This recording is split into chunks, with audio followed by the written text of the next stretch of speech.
सोच में डूबी हुई हो? पूजा हल्का मुस्कुराई और बोली, कविता, वो लड़का कौन है जो हमारे ऑफिस में रोज खाना डिलीवर करने आता है? कविता तुरंत समझ गई और हंसते हुए बोली, ओह, तो बात वहां तक पहुंच गई।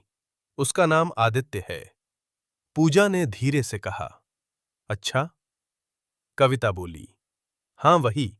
सुबह सुबह घर घर जाकर अखबार भी डालता है और फिर लोगों को टिफिन पहुंचाता है। बहुत मेहनती लड़का है। पूजा कुछ कर कहती है, मैं ठीक हूं।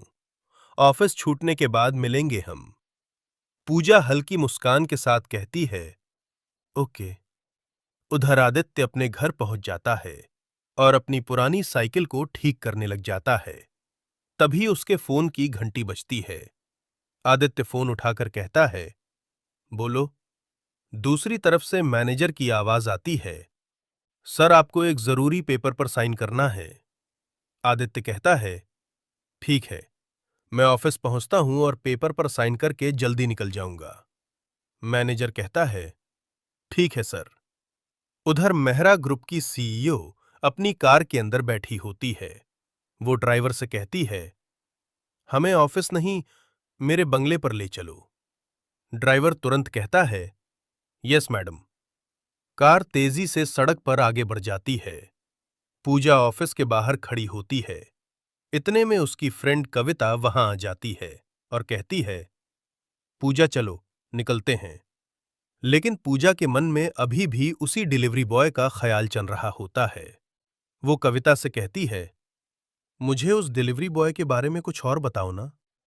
कविता कहती है, वो मेरी चाल में ही रहता।